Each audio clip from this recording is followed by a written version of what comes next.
Hi, this is Scott Garibay, and today I want to talk about Dungeons and Dragons, and I want to talk about myself and my relationship to friendship and how that is changing how I participate in Dungeons and Dragons, how I dungeon master, how I dragon master, and and I want to talk about Dungeons and Dragons, friendship, and myself.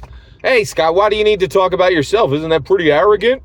That I hear what you're saying. I don't think it's arrogant, and the reason why is I think it's due. I think I'm obligated to talk to you about myself. Why am I obligated to talk to you about myself?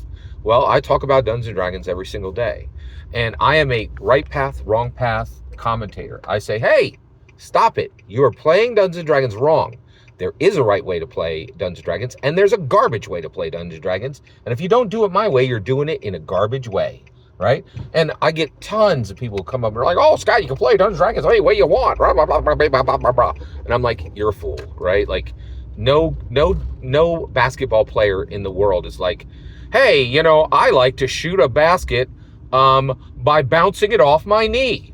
And like any coach would be like, you're doing it wrong. They would not like, oh, hey, you little precious snowflake, bouncing off your knee is a great way to play basketball, and your way is just as valid as my way. They're like, stop it. You're doing it wrong. There's stakes on the ground. Let's do it right, right?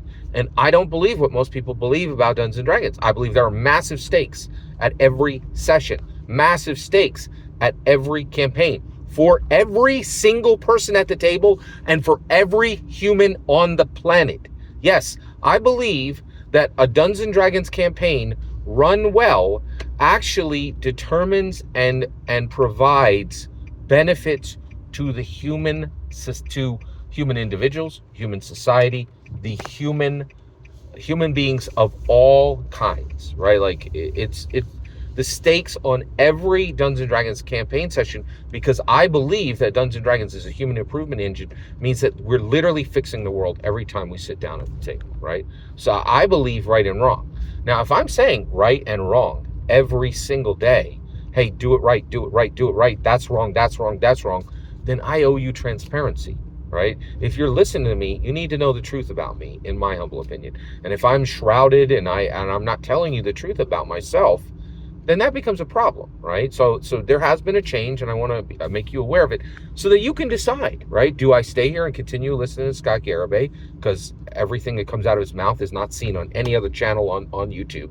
Or do I listen to Dungeon Dudes, and I know how to make the best subclass build, right? Like, it's your choice, right? And I will say, you have a right to make that choice. And if you decide to go listen to the Dungeon Dudes, that's okay.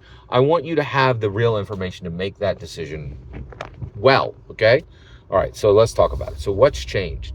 So I have a better understanding of myself, right? And so I am a natural born leader. I realize that now. And sorry, I do talk about Dungeons and Dragons in context of church a lot, because I believe that the best path in life is evangelical Christianity, a sacred path, right?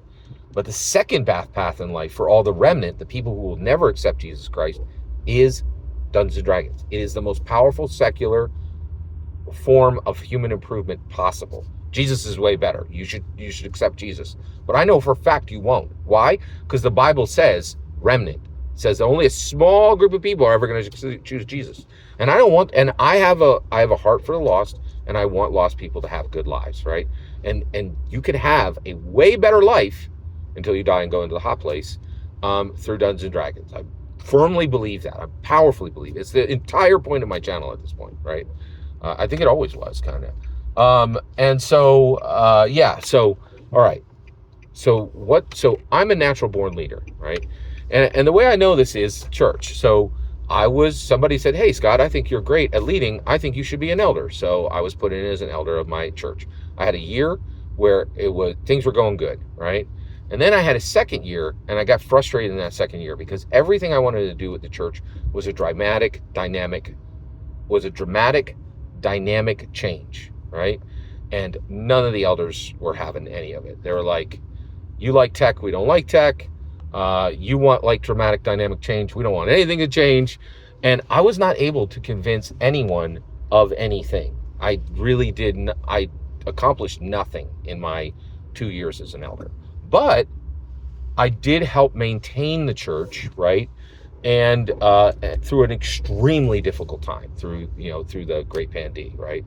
And provided leadership during that time. And I will say, I'm very confident there are a lot of tasks I did that they're having to do now that I highly doubt are being done better, and are pretty probably annoying to the people who have to do them, right? Because they're difficult. Leadership is difficult, right? So I helped maintain the church. I didn't improve the church, right?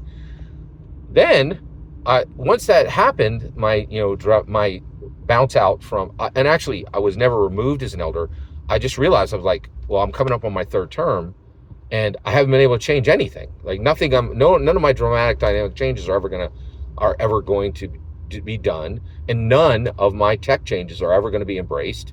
And so, I don't want to do this anymore, right? Like, because it's a lot of time and effort, right?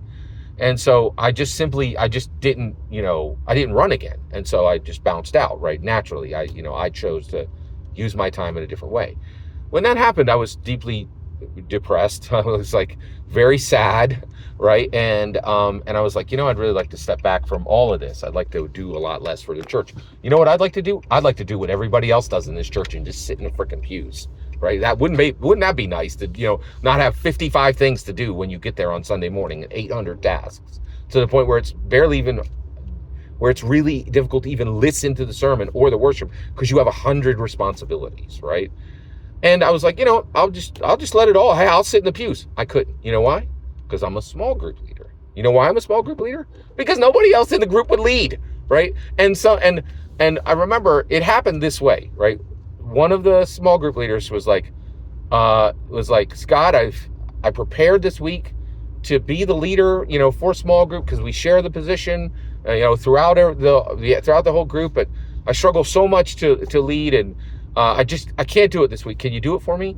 And with 15 minutes notice, and everybody watched as I, with no preparation, led better than anybody who had ever prepared to do the job. And everybody's like, you're the leader because you can lead better with zero preparation than anyone here can do prepping all week, right?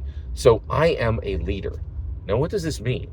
Well, as a leader, I do things very exactly, right? I do them in a very specific way, and I reject a lot of information about how things should be done. And I do it my way, and I create legacy and momentum, right? Now, what does that mean? It means you will never, ever hear the words whatever out of Scott's mouth, ever, right? I always have an opinion, and I always want it done my way. And you know what I realized? This makes me the most abominable, worst friend on the planet. I am a terrible friend to everyone I am a friend to. I'm opinionated, and I'm driven, and I get a lot of stuff done. And I am not highly deferential, and I don't really support. I don't follow anyone. I have followers. It's the shape of my life, and it makes me the most abominable friend, right? Now, one, thanks for your patience. That was a long journey to the point. Here's the point. I have reduced my Dungeons and Dragons participation in 2024 by 2/3. I Dungeon Master and Dragon Master 2/3 less than I did in 2023, right? And the reason why is I took this year and I'm like, I need to step back and I need to figure out, how do I Dungeon Master well? How do I Dragon Master well in a world that only understands friends playing Dungeons and Dragons? We're not where professional sports are, and you're like, we don't need to be friends. We just need to perform together. That is the world that I am perfectly positioned to do well in for Dungeons and Dragons, and it does not exist right now. People don't understand Dungeons and Dragons without friends. So that is the issue that I have gotten stuck with, and I'm stuck, right? And it has massively reduced the amount of Dungeons and Dragons I am dungeon mastering and dragon mastering in this year. It's really been a significant change, right? And I wanted to, and you guys can go, oh, then that means everything you're saying is wrong, Scott. I don't think that's the case at all. I don't think it changes any of my message whatsoever. But you need to know it if you're going to make your decision to stay here and listen, right? And I want the people who want to be here and want to listen and want to engage with the concept. I don't want to trick anybody. I constantly get people who do not understand what I'm doing here. And I definitely understand why you don't understand what I'm doing here. Because what I'm doing here is not like anything else anywhere. No one is doing this on any product, on any, certainly not on any game, right? This is completely unique, completely me, right? And I want you to have all the information to decide if you continue to listen and engage with the content, or if you're like, oh my gosh, that's a big change, Scott. I don't know. I think that invalidates your message. You have every right to shove over to Dungeon Dudes and join the rest of the masses, right? That's your right. And I want you to have all the information you need to make that decision. So this is not helpful, to me, getting my message out. Transparency is virtually is 99% of the time brutally punished. But I'm dedicated to transparency because I believe in it. And I'm willing to take the slings and arrows that come with it. Every single word you just heard is my humble opinion on myself and my relationship to friendship and my relationship to Dungeons and Dragons. The important part is when I hear your humble opinion. When you get in the comments and send your traffic, please consider subscribing and have a fetch millennium.